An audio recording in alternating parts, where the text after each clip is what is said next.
merci parce que vous vous êtes tous déplacés pour venir écouter Monsieur Félix Tshisekedi, qui est secrétaire en relations, coordonnateur en relations extérieures de l'UDPS, qui après un long séjour à Kinshasa est revenu. Ça fait 2 jours qu'il est là. Nous, Congo Lobbying, nous avons jugé bon pour qu'il puisse parler premièrement à la presse, qui la presse va relier le message à la diaspora congolaise. Donc, ça va se dérouler comme ceci. Le modérateur, c'est M. Cheikh Fita, qui est là. Et lui va introduire. Après son introduction, M. Félix Tshisekedi va d'abord aussi faire une petite synthèse ou résumé de tout ce qu'il a fait. Et puis, le modérateur donnera la parole à la presse, qui va d'abord commencer à poser des questions. Pour le public, je crois qu'on verra avec le temps. Donc, on a commencé maintenant à 14h30. Nous terminons à 16h. Je vous remercie. Mesdames et messieurs de la presse, sur l'initiative de Congo Lobbying, comme vous venez de l'entendre, Monsieur Félix Tshisekedi, chargé de relations extérieures de l'UDPS, va s'adresser à vous, à nous, par rapport à l'actualité congolaise en ce moment-ci. Mais avant de lui donner la parole, nous allons planter les décors. Depuis les élections chahutées de novembre 2011, la RD Congo n'a pas réussi à se stabiliser politiquement. Et mi-2013, M. l'abbé Malou Malou est revenu à la tête de la Commission électorale nationale indépendante. Fin 2013, on a observé une certaine agitation dans le camp de M. Kabila pour éventuellement réviser la Constitution. Lors de son passage au Parlement belge depuis 2014, M. Malou Malou avait parlé de 2 scénarios pour les élections, dont l'un sous-entendait une révision de la Constitution ou des élections indirectes. Il n'en fallait pas plus pour polluer le climat politique au Congo, climat qui n'était déjà pas extraordinaire. Depuis peu, la communauté internationale a commencé à donner de la voix dans le processus électoral congolais. Monsieur John Kerry, le secrétaire d'État américain, est passé à Kinshasa, ainsi que plusieurs envoyés spéciaux. Aujourd'hui, au moment où nous tenons cette conférence de presse, à Kinshasa, Madame Maria Gabriel termine son séjour, une mission d'évaluation du processus électoral congolais pour le cadre de l'Union européenne. Et pour nous parler de cela, nous avons donc l'honneur de recevoir M. Félix Tshisekedi, comme je l'ai dit, chargé des relations extérieures de l'UDPS, pour 2 raisons. La première, durant le passage à Kinshasa de tous ces envoyés spéciaux, il était à Kinshasa et il a participé à plusieurs rencontres. Qu'est-ce qui s'est dit, qu'est-ce qu'il a entendu, qu'est-ce qu'il a retenu comme leçon de tout cela. De 2, l'UDPS, son parti, est une force politique actuellement incontournable dans le processus démocratique congolais. Et sans plus tarder, nous allons donc donner la parole à M. Félix Tshisekedi. Et à l'issue de sa communication, nous donnerons la parole à la presse. Et au prorata du temps qui nous restera, quand la presse aura fini d'intervenir, on pourrait prendre quelques interventions donc, dans la salle. Et donc, nous sommes là jusqu'au plus tard 16h. Monsieur Félix Tshisekedi, vous avez la parole. Bonjour à toutes et à tous. Mesdames et messieurs de la presse, après un séjour de 2 mois en République démocratique du Congo, nous pensons qu'il est utile de dresser un tableau de la situation politique et sociale de ce pays en ce moment où de nombreux défis se dressent sur son chemin et dans le but de sensibiliser nos partenaires traditionnels qui se sont engagés à nos côtés depuis la signature de l'accord global et inclusif de Pretoria en 2003, en vue de raviver le processus politique et démocratique actuellement chancelant pour placer définitivement la RD Congo sur de bons rails en l'inscrivant dans la stabilité et l'alternance politique. L'instant choisi n'est pas fortuit, vous vous en doutez bien, car en effet le pays se trouve à un tournant important de son histoire. C'est pourquoi nous tenons par ce truchement à affirmer notre détermination à ne pas rater cette occasion de rompre définitivement avec nos vieux démons de la dictature, de la guerre, de la pauvreté et des autres fléaux nuisibles pour l'établissement des institutions devant garantir le fonctionnement d'un État de droit. Cet entretien que nous vous proposons se développera autour de 3 axes qui sont l'état des lieux de la situation politique et sociale, le calendrier électoral présenté par l'abbé Malou Malou et la position de l'UDPS. Le point 1, qui concerne donc l'état des lieux de la situation politique et sociale. Depuis le 28 novembre 2011, date du déroulement des dernières élections en République démocratique du Congo, la situation de notre pays demeure dans l'impasse. Pour rappel, ces élections, tant décriées par tous les observateurs pour leur organisation catastrophique et leurs résultats non crédibles, ont été en réalité l'occasion pour notre peuple de désavouer le régime Kabila et d'exprimer le désir de voir son destin être pris en main par un leadership responsable et compétent, respectueux de ses droits, de ses aspirations et de ses libertés. Et nous ne cesserons jamais de le marteler. C'est Étienne Tshisekedi Ouamulumba, président de l'UDPS, qui avait remporté ces élections haut la main.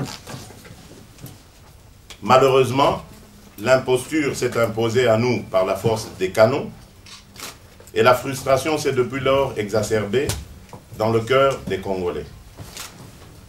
La réaction de la communauté internationale a d'ailleurs été conséquente. Aucun chef d'État d'un pays démocratique n'avait daigné participer à la prestation de serment de M. Joseph Kabila. Ce dernier gouverne désormais par défi, s'imposant aux Congolais en pratiquant la terreur.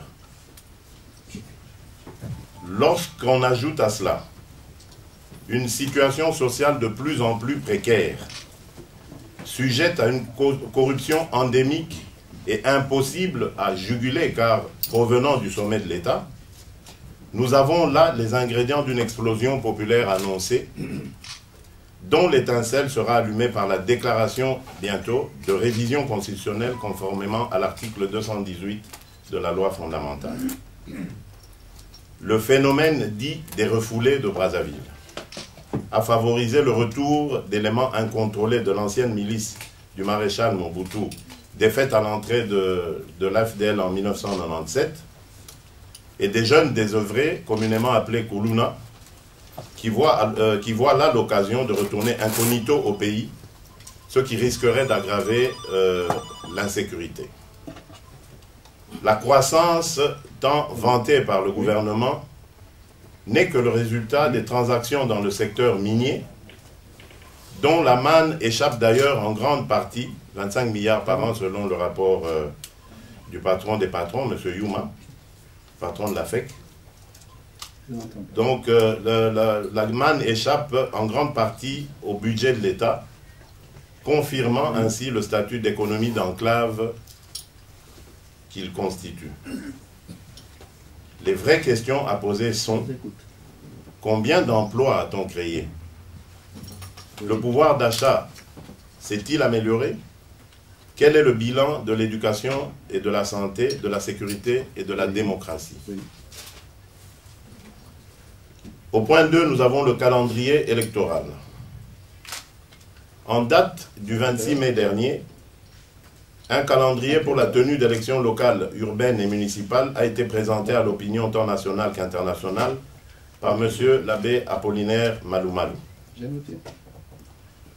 La première particularité de ce calendrier est qu'il correspond exactement, il répond strictement aux recommandations dictées par Joseph Kabila du haut de la tribune du Palais du Peuple à la fin des concertations qu'il avait organisées en septembre 2013.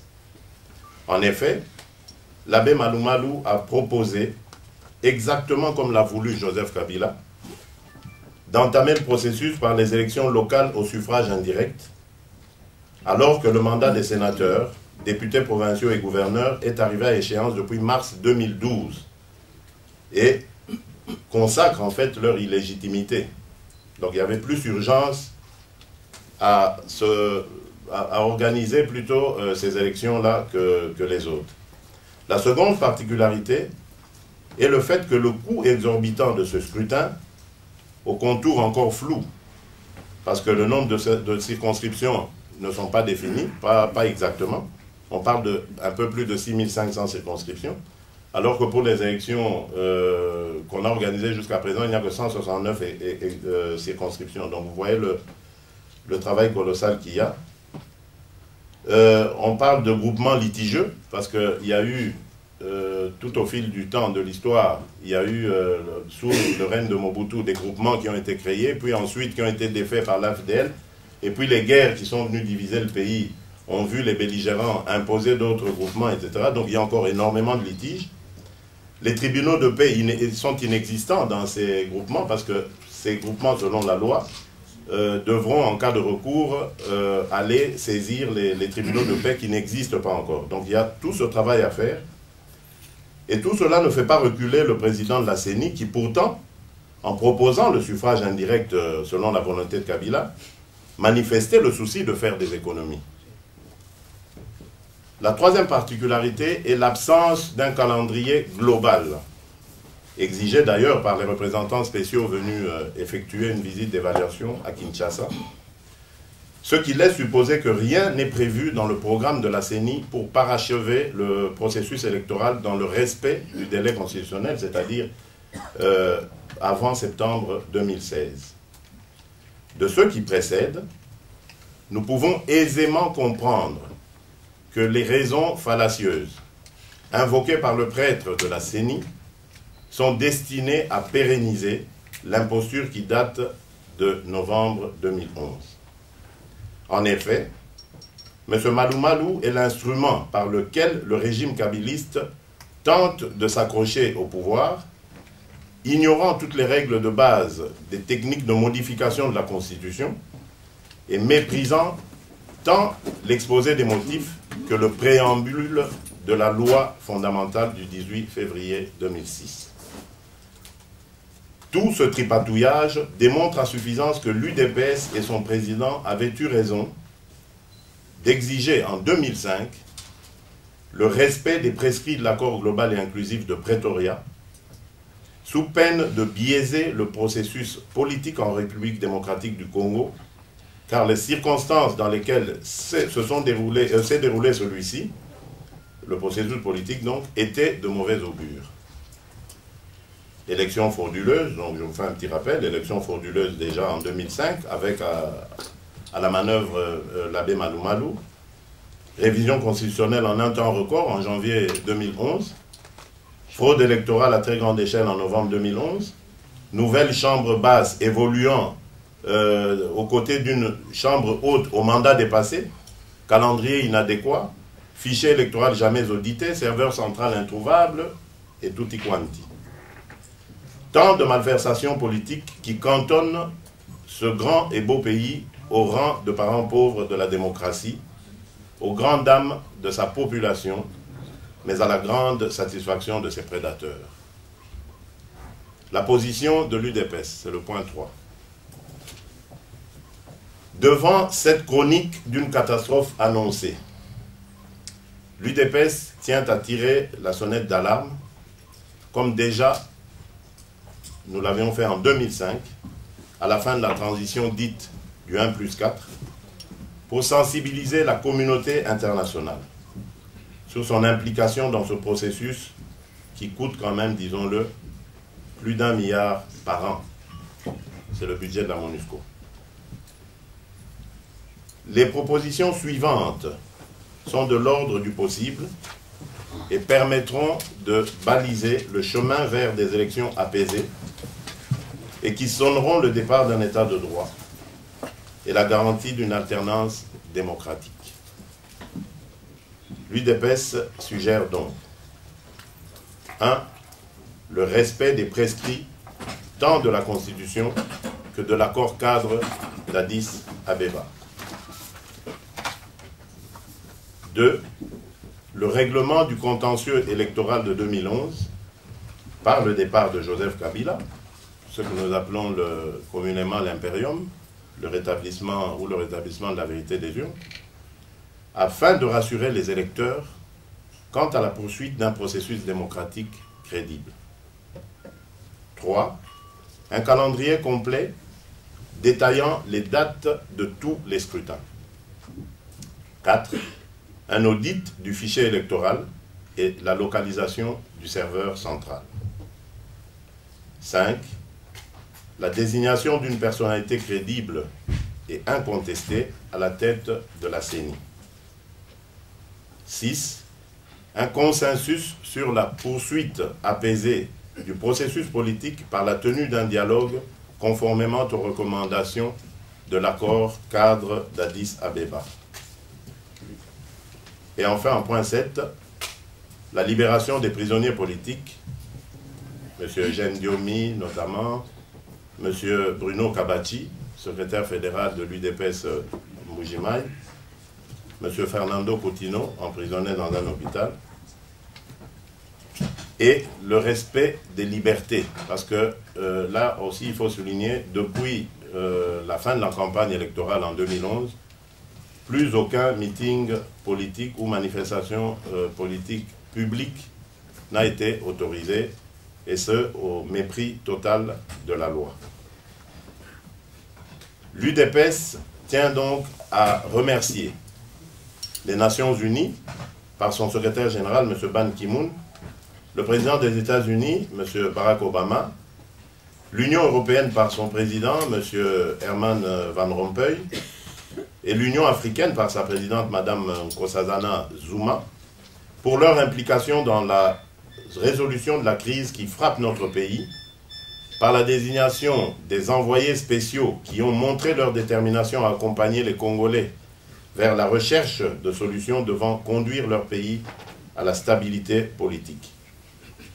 Permettez-nous de terminer cette intervention par une citation de Renan, écrivain, philosophe et historien français, qui a dit, je cite, « En Afrique, comme ailleurs, une constitution ne peut être viable que si elle repose sur un large consensus. Cette volonté de vivre et de travailler ensemble. On veut espérer qu'à l'aube du XXIe siècle, il n'est pas naïf de penser que les institutions démocratiques ne sont pas le pire des moyens pour y contribuer. Certes, il ne peut y avoir de démocratie sans démocrates. Mais sans l'apprentissage des mécanismes élémentaires de la démocratie, on voit mal comment pourrait naître une culture démocratique. » Fin de citation. Que vive l'UDPS, que vive la République démocratique du Congo. Je vous remercie.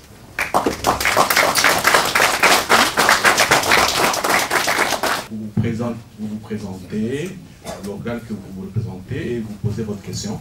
Le micro arrive. Marie-France Cros, La Libre Belgique. Vous avez dit en votre point 4 que vous demandiez l'audit du fichier électoral, ça c'est clair, mais que voulez-vous dire exactement par la localisation du serveur central? Oui, parce que depuis 2005, depuis la fin de la transition donc, du 1+4, nous n'avons jamais su où se trouve le serveur.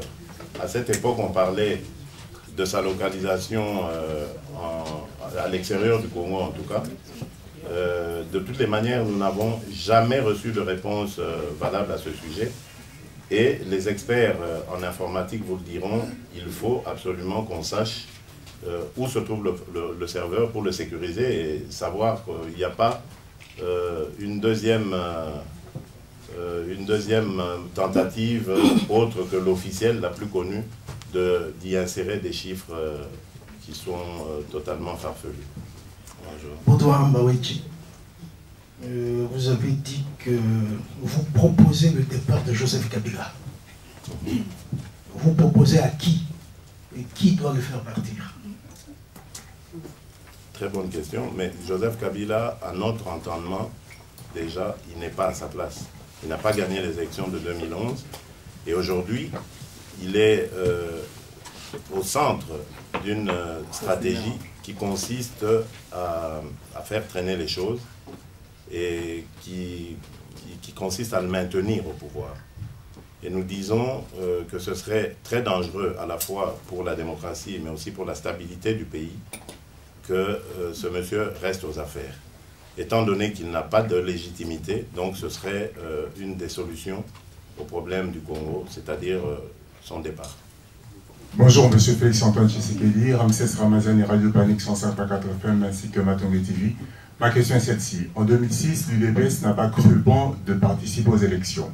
On a vu ce que cela a donné. En 2011, l'UDPS a participé par monsieur le président lui-même, monsieur Tshisekedi. On a vu ce que ça a donné. On a dit que le résultat était tronqué. Alors, qu'est-ce que vous alliez faire donc en 2016? D'autant plus que ce sera les mêmes organes que vous remettez en question. C'est à la CENI, avec les présidents, celui-ci ou celui ou un autre. Vous ne pensez pas que vous êtes dans un piège maintenant? Faut-il y aller? Ne faut-il pas y aller? Quelle est votre réponse à ce sujet? Je suis tout à fait tranquille avec cette question. Je ne crois pas qu'il y ait un piège pour autant, parce que la communauté internationale qui nous accompagne dans ce processus et qui est quelque part un peu, j'allais dire, co-auteur de ce qui se passe, de ce que ce processus doit être crédible, nous a quand même donné des assurances, cette fois-ci encore plus que les fois dernières, des assurances qui laissent augurer quand même de bonnes choses. Évidemment, ce ne sera pas un combat facile, parce que M. Joseph Kabila, et je vais le démontrer peut-être tout à l'heure, veut s'accrocher au pouvoir. Tout ce qu'il fait aujourd'hui en complicité avec l'abbé Malou Malou, c'est de pérenniser son règne. Et ça ne va pas se faire facilement. D'ailleurs, je crois que vous êtes au courant qu'il a lancé la procédure pour la révision de la Constitution.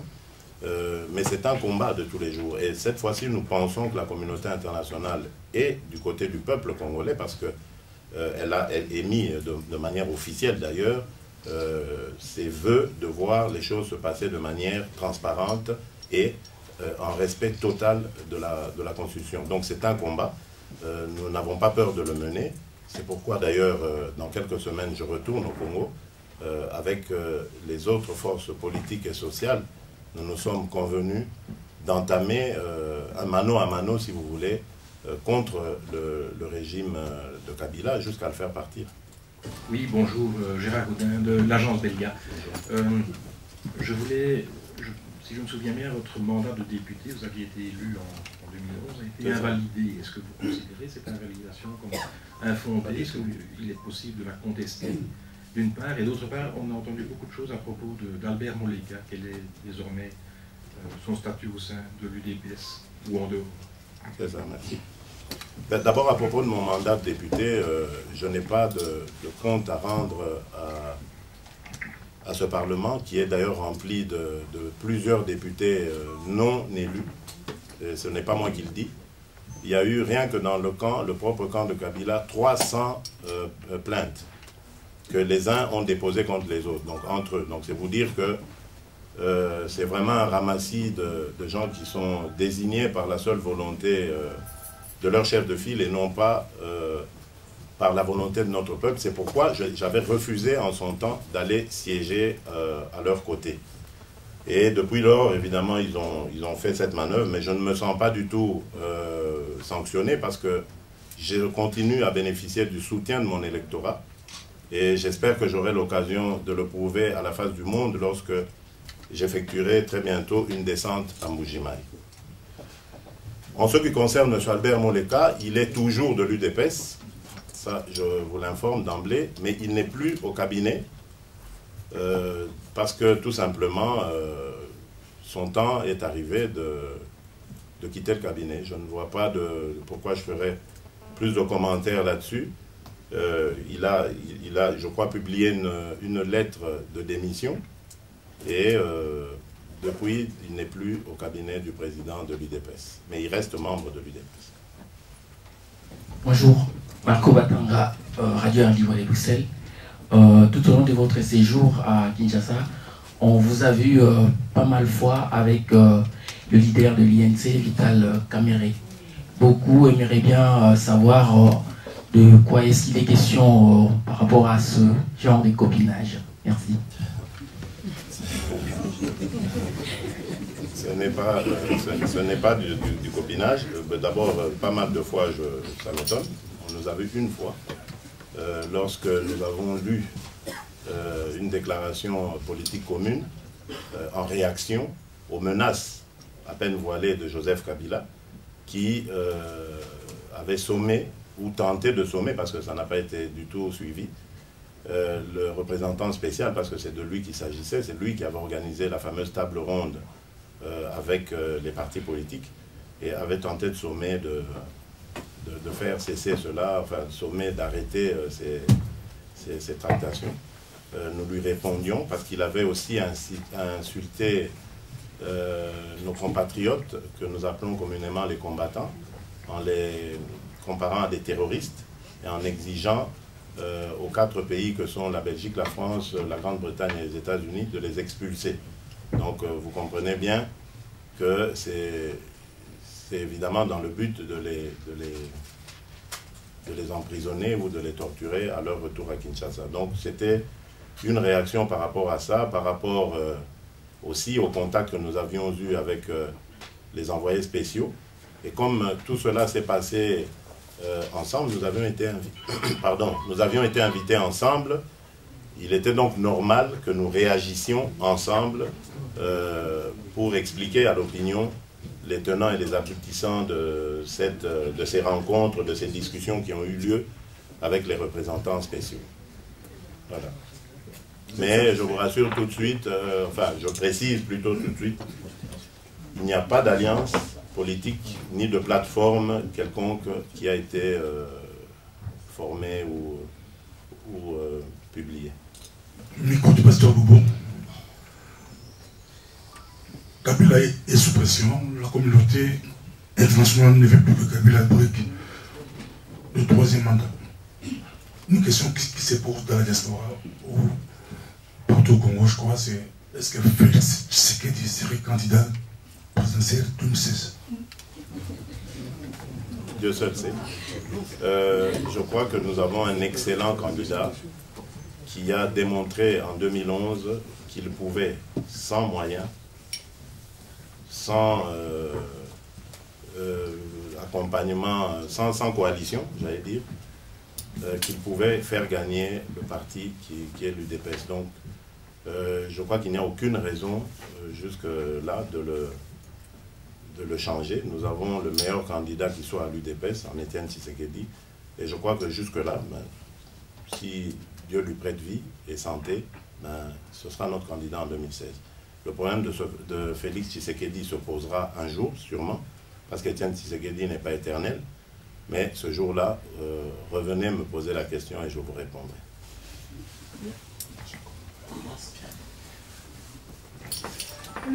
Le 31 mai, le président Kabila a tenu un discours devant les diplomates en disant, en gros, mêlez-vous de ce qui vous regarde, qui est un discours qui, vu froidement, se justifie. On ne voit pas la raison pour laquelle les États-Unis, l'Union européenne, l'ONU dit aux Congolais comment ils doivent ou non respecter leur constitution. Quand on est, comme vous, dans la bataille politique et qu'on se situe sur un plan nationaliste, comment réagit-on à cela? Est-ce que c'est nationaliste de faire, comme dit M. Kabila, dire aux étrangers ne vous en mêlez pas, ou est-ce que c'est nationaliste de faire comme vous le sous-entendez? Quand vous dites Kabila doit partir, vous le dites à qui? À Kabila, il ne va pas vous écouter. Donc on suppose que vous le dites à la communauté internationale. Comment est-ce que vous vous situez entre ces deux pôles? Nous disons à la communauté internationale et aussi au peuple. Nationaliste, peut-être pas, je dirais moi plutôt patriotique. Nous sommes patriotiques. Nous aimons notre patrie et pour elle, nous nous sacrifions depuis déjà des années. Joseph Kabila a usé de menaces, c'est ce qui est tout à fait normal parce que la communauté internationale n'a fait que dire une chose qui est tout à fait vraie. Et là, je ne crois pas que madame, vous allez trouver que c'est de l'immiscion ou de l'ingérence. Lorsqu'on demande à quelqu'un de respecter la Constitution, parce que l'on sait comment d'abord il est en train de remplir ses mandats depuis 2006 et 2011, c'est-à-dire de manière totalement illégitime, c'est tout à fait normal. Ça n'arrivera jamais, vous n'entendrez jamais la communauté internationale tenir, par exemple, le même langage à M. Macky Sall, hein, ou un autre démocrate en Afrique. C'est une indication que M. Joseph Kabila n'est pas à sa place, que c'est un usurpateur, et qu'aux usurpateurs, on ne tient pas du tout un langage respectueux. Revenons à à ce que vous appelez le droit ou l'ingérence dans les affaires du Congo. C'est quand même bizarre. Lorsque le Congo a été en difficulté, cette même communauté internationale s'est ingérée en formant une brigade spéciale d'intervention et qui a sauvé ce régime. À ce moment-là, où était passée cette souveraineté? Pourquoi est-ce que maintenant, lorsque on veut que ce Congo s'installe, parce que c'est cette communauté internationale qui a accompagné ce pays de la sortie de crise, lorsqu'on a été à Sun City et à Pretoria pour signer l'accord global et inclusif, tout allait bien parce que M. Kabila a été en odeur de sainteté avec la communauté internationale, et maintenant qu'on veut que cette stabilité continue, que l'alternance consacrée par la loi fondamentale du Congo soit respectée, et là, on qualifie ça d'ingérence. Non, je crois que c'est de la propagande, et comme j'ai dit ici, de l'intimidation, mal placée d'ailleurs, parce que ça n'a fait peur à personne. Le Congo va continuer, et il va continuer sans Kabila. Vous avez dit que vous avez vu Diomi Ndongala et M. Kabashi, et vous avez dit que vous irez voir la communauté internationale pour voir qu'est-ce qu'ils peuvent faire ensemble pour que ces gens-là soient libérés. Mais aujourd'hui matin, on a vu et on a entendu que M. Kabashi, 3 ans de prison. Qu'est-ce que vous comptez faire réellement pour que cela soit résolu avec la communauté internationale ou avec le peuple? Deuxième question, concernant ce que vous avez dit aussi au pays, concernant la politique, c'est que vous avez vu qu'il y avait un sérieux problème au sein de votre parti, mais aujourd'hui au niveau de la relation avec la communauté internationale, si cette guerre de leadership continue à régner au sein de l'UDPS, comme vous avez dit vous-même, vous ne croyez pas que c'est un handicap, c'est quelque chose, c'est un obstacle pour nous amener vers le changement? Merci. Évidemment, nous avons appris aussi, c'était comme un coup de boutoir, bon, ce n'est encore qu'un réquisitoire du parquet, du ministère public, donc on verra, les pressions continuent. En tout cas, nous avons saisi ce qu'il fallait saisir, et je pense que si tout va bien aussi, il y aura des manifestations à Mbuji-Mayi, parce qu'il faut le préciser ici, M. Kabachi est le prisonnier personnel de cet homme, le gouverneur du Kasaï oriental, qui de plus n'a pas été élu du tout. J'étais à Mbuji-Mayi, ce type n'a pas eu 600 voix. Mais vous voyez ce qu'il se permet de faire. Il l'a fait venir de Kinshasa alors que déjà il était emprisonné injustement. Et il l'a fait revenir à Mbuji-Mayi parce qu'il sentait sa libération proche pour le maintenir en prison. Et il est allé le voir pour lui dire « Tu es mon prisonnier, j'ai mis beaucoup d'argent pour te garder ici et tu resteras là ». Donc c'est vous dire que, voilà, ce sont les amis de Kabila. C'est avec ça que M. Kabila s'acoquine et qu'il veut continuer à régner sur le Congo. Nous disons non, mais vraiment 3 fois non, parce que le combat continuera. Nous n'allons pas nous laisser faire. Nous sommes habitués à ça. Hein. Moi, je suis un enfant de l'UDPS. Je sais ce que c'est qu'arrestation, déportation, bannissement et tout ça. Donc, je suis passé par là, ce n'est pas effrayant. Et donc, ça nous donne le courage de continuer de nous battre. Donc ça, il n'y a pas de problème. Alors, pour parler de la situation à l'UDPS. Vous savez, je n'aime pas trop parler de notre cuisine interne sur la place publique. Bon, malheureusement, il y a quelques déclarations où je dirais quelques débordements qui ont été aperçus ici et là. Mais j'ai bon espoir parce que, en plus des activités politiques normales que j'avais à Kinshasa, j'ai entrepris aussi la ronde de tout ce que vous appelez leader. Pour moi, en tout cas, nous n'en avons qu'un seul pour le moment, c'est notre président. Mais j'ai vu tous ces chefs de tendance. Les discussions étaient très cordiales.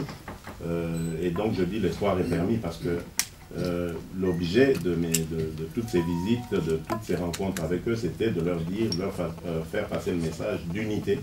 Unité derrière notre chef d'abord, parce que nous avons des défis à relever et ces défis, nous ne les releverons que si nous sommes ensemble. En nous divisant, ben, nous allons diviser nos forces et tenter à rien. Je crois que j'ai été entendu. Maintenant, ce qui reste à faire, c'est de transformer cet essai en acte. Et je crois que c'est à cela que nous allons nous consacrer dès notre prochain retour. Bien, merci. Au fond de la salle, oui. Oui, bonjour Monsieur Tshisekedi. D'abord, merci de vous accorder de votre temps qui est précieux. J'ai eu en son temps le plaisir de rencontrer votre père et mon père me demande de transmettre ses amitiés à votre père. Donc, parce que nous sommes la deuxième génération d'opérateurs économiques sur le Congo. J'y suis moi-même né, Hugo Séréja. Voilà, je voulais vous poser une question finalement très simple et surtout en dehors de la politique, de savoir comment est-ce que vous voyez l'avenir de l'immobilier et l'accès à un logement pour tous en RDC. Voilà. Le nom, s'il vous plaît. Hugo Séréja. Ok. Merci. On a des tas d'immeubles qui restent inoccupés. On ne sait pas pourquoi, on ne comprend pas pourquoi ce boom, mais bon, je crois qu'il y a quelque part un peu d'argent sale qui circule. Je crois que c'est simplement un problème de loi. Il faut légiférer, il faut encadrer tout cela, il faut contrôler les loyers, comme ça se fait dans les pays civilisés, on va dire, dans les pays où la loi est au-dessus de tous les citoyens. C'est ce qu'il faut faire. Je crois que, comme partout, ben, ce sera ça. Il faut limiter, il faut légiférer, il faut contrôler les loyers. Et il faut multiplier les logements sociaux parce que, effectivement, nous avons de l'espace au Congo, énormément d'espace, mais très peu d'habitations. Donc ça doit faire partie d'une politique d'un gouvernement responsable, multiplier les logements sociaux parce que nous avons beaucoup de homeless. Eddy Benama du CPCR.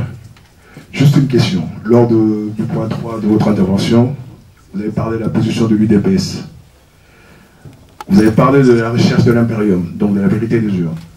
Un peu plus loin, vous allez parler de l'absence du calendrier global des élections 2016. Alors ma question est de savoir, avez-vous abandonné la recherche de l'impérium? Parce que c'est un peu contradictoire. Voilà. Expliquez-nous un peu. Ce qui est vrai, c'est que la vie continue. On ne peut pas rester accroché au passé. Le passé nous permet de mieux envisager, de mieux appréhender l'avenir.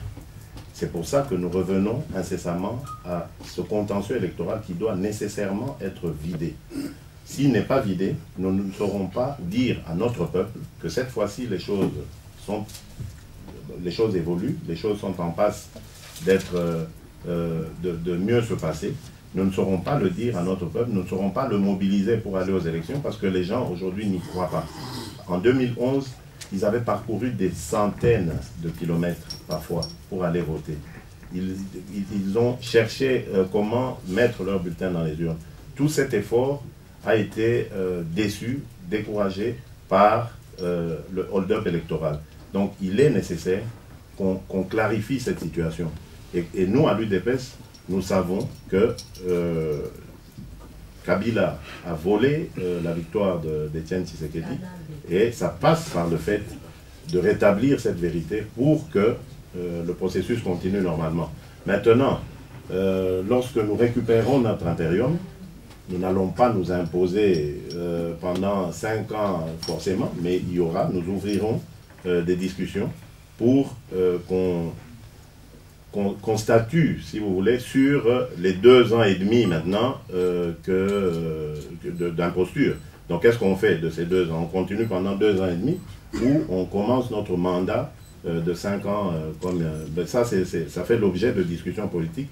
Nous n'allons pas imposer notre point de vue pour autant, mais ce qui est certain, c'est que tout va se passer normalement et que le processus électoral sera poursuivi. Marie-France Cros. Alors, soyez bref, 2 minutes, c'est bon. En fait, votre question, c'était concernant les menaces, l'arrogance de celui qui se cramponne au pouvoir et qui a évoqué le colonialisme, le néocolonialisme. Non, nous pensons que la communauté internationale a raison, a le droit et la responsabilité, la légitimité de faire ce qu'elle est en train de faire actuellement au Congo. Pourquoi? D'abord, c'est par esprit de justice. Le Congo a contribué à la paix mondiale, à l'âge d'or de ce pays-ci, à l'hégémonie de l'Europe, à l'équilibre international lors de la guerre froide, etc. Et puis, la communauté internationale, j'attends par là, tous les contribuables de la communauté internationale dépensent plus de 1 milliard de dollars pour essayer de pacifier, de stabiliser la situation au Congo à travers la MONUSCO. Et à même plus de 20 000 personnes civiles et militaires qui sont au Congo.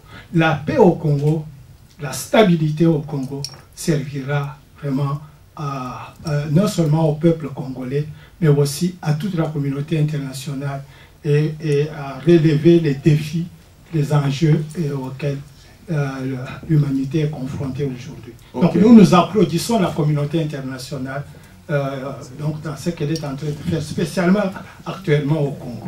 Bien, merci beaucoup, docteur Nkuna. Il y a... Oui, s'il vous plaît, après ça ira au fond. Allez-y, madame. Je suis de la presse italienne. Je voulais vous poser 2 questions. Si vous avez un projet vous-même pour combattre le gros problème, qui n'est pas seulement un problème congolais, c'est un problème universel de la corruption, et surtout si vous n'êtes pas convaincu que le futur de votre pays passe aussi à travers la reconnaissance des droits des femmes, qui sont la partie la plus importante d'un pays. La femme au centre de la lutte, et cette Ligue des femmes a rang d'exécutif du parti. Donc la présidente de la Ligue des femmes a le même rang que le secrétaire général du parti. Donc c'est vous dire l'importance que nous plaçons de la femme, pour la femme plutôt.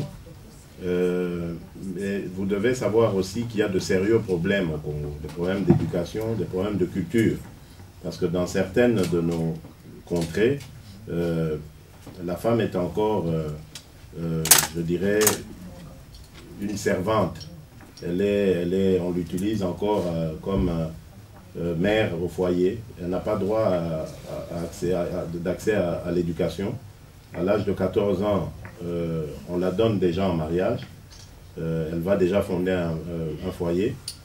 Ce sont évidemment des problèmes culturels que nous devons absolument faire évoluer par l'éducation, par l'enseignement, par la conscientisation aussi de ces familles, de ces tribus, de ces ethnies, parce qu'il faut que le Congo progresse dans ce domaine, évidemment. Après, vous parlez des contrats futurs, des conditions à établir pour les contrats futurs. Non, également les passés, je parle des contrats en vigueur. Oui, oui, ceux-là seront revus. Ce qu'on juge non équitable, qu'est-ce qu'on en fait? Mais ils seront revus, on rediscutera, c'est ce que j'ai dit, on rediscutera, parce qu'ils ont eu des interlocuteurs.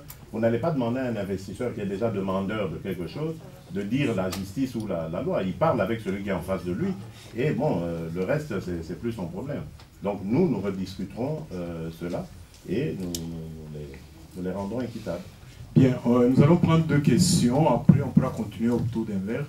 Et au fond de la salle, Moi, c'est commandant Isso. Je suis en train de parler comme un résistant combattant parce que j'ai entendu M. Félix de parler de l'impérium de Tshisekedi, du président Tshisekedi. De quelle façon que vous allez récupérer l'impérium tant que l'armée est infiltrée avec des mercenaires. 2. Les problèmes des Caméré. Vous allez encore aller aux élections avec Caméré. Avec Caméré, il est de quelle nationalité? Nous ne voulons pas votre langage de politique. Explique-nous clair, Caméré, il est de quelle nationalité et il va postuler comme de quelle nationalité. C'est ça ce que nous voulons. Nous sommes là, surtout, c'est les problèmes des Caméré. Nous n'avons pas de problème avec l'IDPS. C'est le problème des Caméré qui nous dérange. Il a contribué dans le génocide contre le peuple congolais. Il a menti la nation congolaise. Aujourd'hui, il vient encore postuler comme candidat. Il faut nous éclaircir parce que je sais que à l'avenir, vous allez passer encore nous dire que vous voyez avec Caméré, ces politiciens congolais. En tout cas, explique-nous clair la position de vous et Caméré. Nous ne voulons pas de Caméré comme postuler comme un président, un candidature présidentielle au niveau du Congo. Hein, merci. Ok, merci. Mais je crois que là, vous partez déjà sur un mauvais raisonnement parce que vous dites l'impérium, l'armée, etc. Nous n'avons jamais dit que l'impérium, ce serait faire un coup d'État. Nous ne l'avons jamais dit. L'impérium, c'est le président qui l'a décrété, le président Étienne Tshisekedi, qui a dit ceci. Peuple congolais, vous avez fait votre part. Vous m'avez porté à la magistrature suprême au prix du sang. À présent, reposez-vous, je fais le reste. Comment il va le faire? C'était son affaire. Même nous qui sommes ses proches, nous ne connaissons pas les tenants et les aboutissants de cette démarche. Mais ce n'est sûrement pas, et loin de là d'ailleurs, une entreprise militaire destinée à faire un coup de force. Ça ne se passera pas comme ça. Pour peu qu'on connaisse Étienne Tshisekedi, on sait qu'il est foncièrement attaché au combat non violent. Donc, il a une démarche. Le mieux, c'est qu'il en parle le moins possible, et c'est ce qu'il a fait. Mais nous, en tant que membres de l'UDPS, électeurs d'Étienne Tshisekedi, nous lui faisons confiance, nous pensons que on admet, on fait ce qu'ils appellent le mixage ou le brassage, etc. Bref, ils intègrent des militaires rebelles ou ex-rebelles, présentés comme tels, dans l'armée congolaise. Donc elle est infiltrée, c'est un fait. Mais évidemment, ici, je crois que c'est un problème de choix et de priorité. Est-ce que, avec Joseph Kabila qui est là et qui permet ces infiltrations, on va pouvoir régler le problème? Je ne crois pas. Donc il faut d'abord commencer par dégager Joseph Kabila et ensuite régler le problème. Et c'est ce que nous sommes en train de faire. C'est ce que nous sommes en train de faire. Bon, alors, puisque vous parlez de Caméré, je crois que ce n'est pas aux politiques que je suis de décréter les nationalités des uns et des autres. Je ne suis pas bien placé pour ça. Je n'ai non seulement je n'ai pas la preuve que Caméré est congolais, mais je n'ai pas non plus la preuve qu'il n'est pas congolais. Donc ce n'est pas pour... Attendez, monsieur, souffrez aussi que je vous réponde. Moi, je crois foncièrement en l'état de droit. Donc, monsieur Caméré, s'il a, comme vous dites, fauté aux yeux de la loi, comme vous dites, s'il est co-auteur de génocide, etc., battons-nous pour mettre un état de droit. Et il sera jugé. Il sera jugé. Donc, je ne crois pas que si Félix, du haut de cette tribune, dit « Caméré est rwandais, Caméré ceci et tout », que ça va régler le problème. Non. Battons-nous pour les mécanismes et donc on verra bien. Félix, je n'ai pas une question à vous proposer. Non. Pardon, monsieur. Je réponds à la dame à côté de moi qui a posé une question de corruption. Madame, je vous renvoie, je vous présente un fils, éminent fils de la République démocratique du Congo, qui a publié un ouvrage intitulé La thèse du complot contre l'Afrique. Foulaï Dianguitoukwa, professeur à l'université à Genève, qui a démontré on détaille la grande corruption de la communauté internationale, ce que vous faites, les grandes puissances, les multinationales, et puis la corruption nationale, les petits fonctionnaires. Bien, monsieur Samboyo, nous vous remercions pour cette intervention. Je pense que vous pourrez continuer après une conversation fructueuse avec madame. Et... il y a une question. Bon, j'avais dit dernière, c'est la dernière des dernières. Oui, brièvement, et puis on clôture. Allez-y, je vous en prie. Donc, voilà, Félix, bonjour. Et moi, je vais, je préférerais vous poser cette question en lingala pour que tous les combattants puissent avoir une réponse et comprennent qu'est-ce qu'on va poser comme question. Voilà, Félix. Combattant, on considérera comme combattant. Parce que aux Alarana Bisso, voilà, combattant moko à koki koni angote. Na sambula, na ba marche, voilà, combattant moko à koki koni angote. Na sambula, na ba marche, partout aux Alarana Bisso. Na 2006, au marché qui na Bisso, contre ma caméra. Parce que Kamere, elle est directeur, il y a campagne, il y a Kanambe, et Bango Batubayi Baki l'élection na Malula, na Malumalu. Donc, les combattants baza kotou na sikoyo. Olingi osala équipe avec ces mêmes gens, oyo bayi baki biso ba élection na 2006. Parce que ma photo là yo okangi au simbi coupe ya champagne na caméra et ça li biso pasi ba combattant ibele balalité caméra toza na ye kaka problème tegi ya nationalité toza la problème na ye ayiba biso ba élection il y a 2006 ce qui est grave. C'est ça un peu poisson la bina qui est négociateur. Nous devons comprendre le fond. Nous avons une marche, nous avons une caméra. Voilà. Merci beaucoup. Ceux qui ont répondu, merci. Bon, pour ceux qui n'ont pas compris, en fait, il y a les combattants disent ils ont deux litiges importants avec M. Kamere. Un, il était le directeur de campagne de M. Joseph Kabila, donc il avait participé au hold-up. Et de deux, et donc son problème de nationalité. Et puis les photos prises avec lui et Félix Tshisekedi, ça veut dire quoi? Ils sont alliés ou pas? Voilà. Voilà. Non, mais attendez, je me remets un peu de mes émotions parce que on vient de m'annoncer une excellente nouvelle. Ben voilà, je suis grand-père de jumeaux aujourd'hui. Et ce n'est pas tout, c'est le jour de mon anniversaire. C'est le 13, hein, le 13, Félix. Voilà, exactement. Jour porte bonheur. Je vais aller jouer au loto. Voilà, Ndeko Pichen. Moi, c'est que Elo Nangina Loba, il faut traduire pour peut-être. Après, oui, après.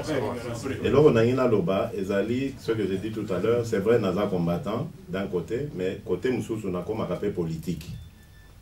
Donc, Moro Nati Karabino Nanou, la combat, n'a que la politique. La politique, on ne se bat pas avec les mêmes armes. La copé Sabino Ndakisa Mouké. Ce qui toque n'a pas raisonnement, parce qu'il a été ministre dans le gouvernement 1+4. Il a été ministre lorsque moi j'ai marché à Kinshasa en 2005 et que j'ai failli me faire tuer le 30 juin, Tantozo Senga, arrêt, il y a processus, il y a 1+4. Donc c'est pour vous dire que la politique est dynamique. Nos ennemis d'hier, peut-être comme alliés, Nabiso Lobby, on ne sait jamais. Mais ce qu'il ne faut pas oublier, la mémoire, ceux qui sont responsable, à côté de la blanchisserie, pour Babos, on a la responsabilité, il faut que le droit le rattrape.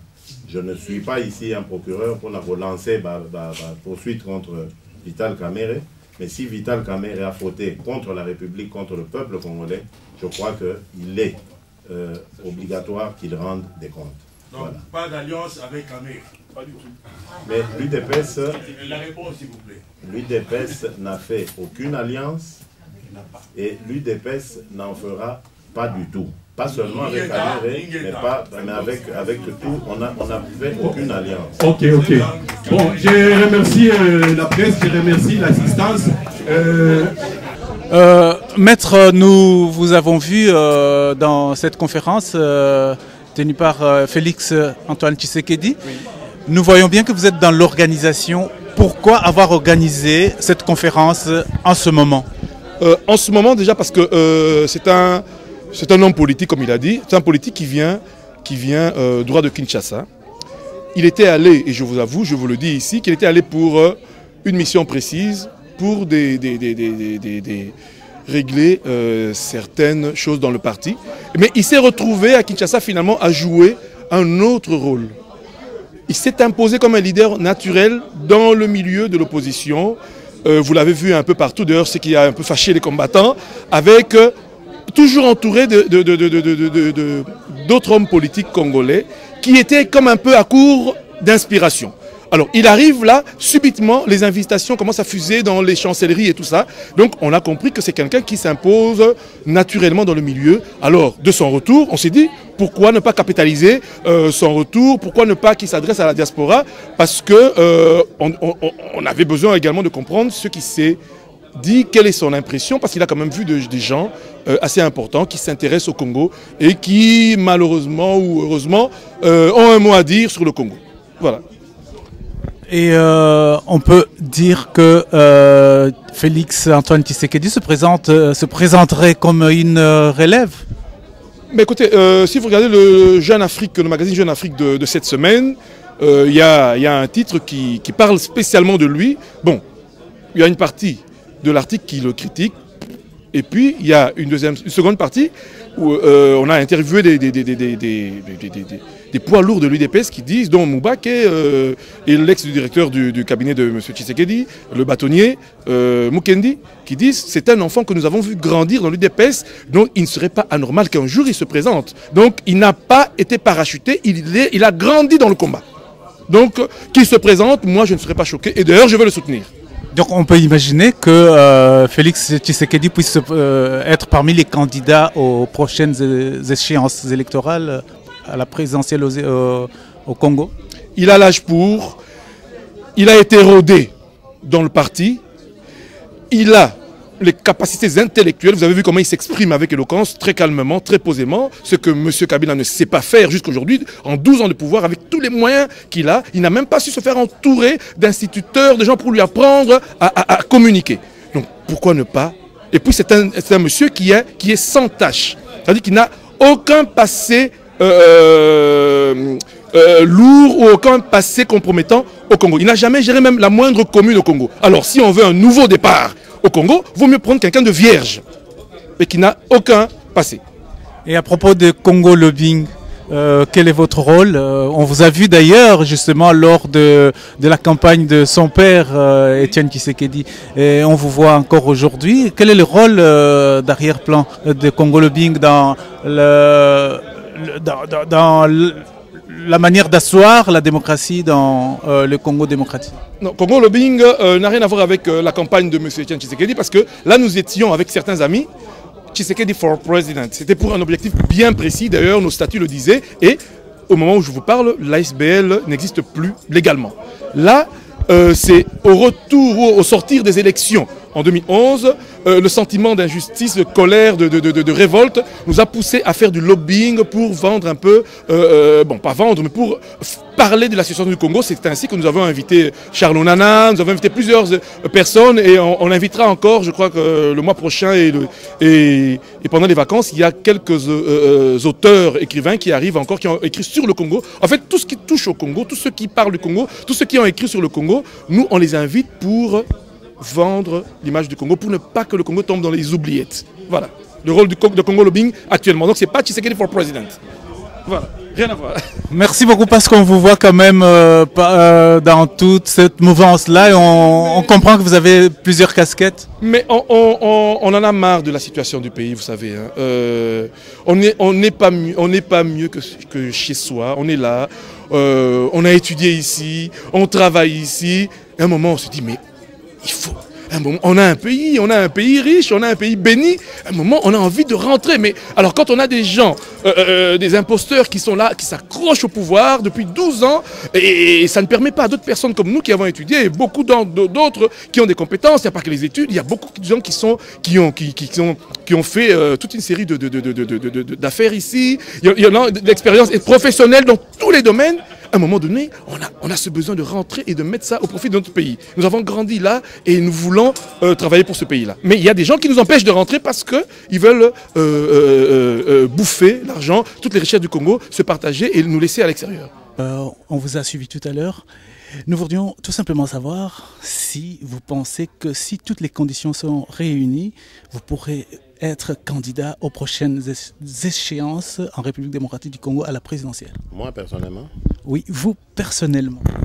En tout cas, il y a beaucoup d'étapes à remplir jusque-là. D'abord, la première, c'est qu'il faut que je sois candidat. La seconde, il faut que celui qui est notre candidat, c'est-à-dire Etienne Tshisekedi, se désiste. Et la troisième, il faut que mon parti me le demande. Mais évidemment, le tout tient au fait que je me prononce et ce n'est pas encore le cas. Et donc, si toutes ces conditions-là sont réunies, par exemple, vous pourriez accepter? Et si... Ce qui est vrai, c'est que je suis en politique depuis des années maintenant et que la politique, évidemment, c'est pas fait pour rester statique. C'est un tout, c'est une dynamique.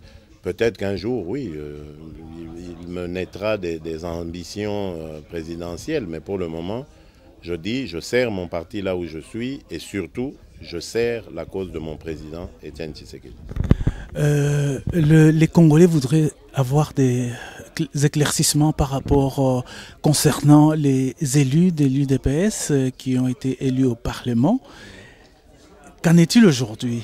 Est-ce qu'ils siègent? Ils doivent siéger ou pas? Parce qu'on a vu des gens qui sont passés ici à Bruxelles se présentant comme étant des élus de l'UDPS qui sont au Parlement. Mais les gens veulent des éclaircissements parce que les points de vue sont... Je croyais que ce problème était suffisamment expliqué, oui. Donc c'est vrai que bon, il y a eu cette, comment j'allais dire, cette crise, il faut l'appeler comme ça, au sein du parti. C'est jamais arrivé dans l'histoire de l'UDPS qu'on aille à des élections, qu'on ait des élus et qu'il faille demander à ceux-ci de ne pas aller, etc. Donc ça s'est un peu fait dans la cacophonie. C'était peut-être un mal nécessaire parce que ça a permis quand même de savoir qui est avec nous et qui ne l'est pas. Donc là, je parle maintenant du comportement de ces députés. Donc parmi eux, il y en a qui sont carrément aujourd'hui avec le pouvoir. D'autres continuent à montrer leur attachement au parti. Et moi, je crois que si ceux-là continuent à montrer jusqu'au bout leur attachement au parti, il faudra que le parti considère un jour cette question et tranche sur leur retour ou pas. Mais moi, ça, c'est un avis tout à fait personnel. Je pense que nous sommes en politique, personne ne naît en maîtrisant les rouages politiques. Donc, une faute avouée est à moitié pardonnée. On peut les reprendre, en tout cas pour ceux qui en manifesteront le désir. On va terminer par là. Est-ce que vous avez un commentaire à faire par rapport aux ambitions du pouvoir de toucher à la Constitution? Mais oui, mais c'est inacceptable. Remarquez que ce pouvoir, à chaque veille d'un scrutin, il s'arrange pour toucher. En 2006, ils ont fait passer l'âge des candidats à la présidentielle de 40 ans à 25 ans pour permettre à leurs candidats d'être en course. En 2011, ils font passer le scrutin de 2 tours à 1 tour, toujours dans le but de manœuvrer et donc de faire passer leurs candidats. Et là maintenant qu'ils ont tout épuisé comme argument, ils vont maintenant tenter de retoucher à la Constitution, mais cette fois-là pour gagner du temps. Parce que ne vous en faites pas, Kabila ne touchera pas au 220 qui est inamovible, à l'article 220.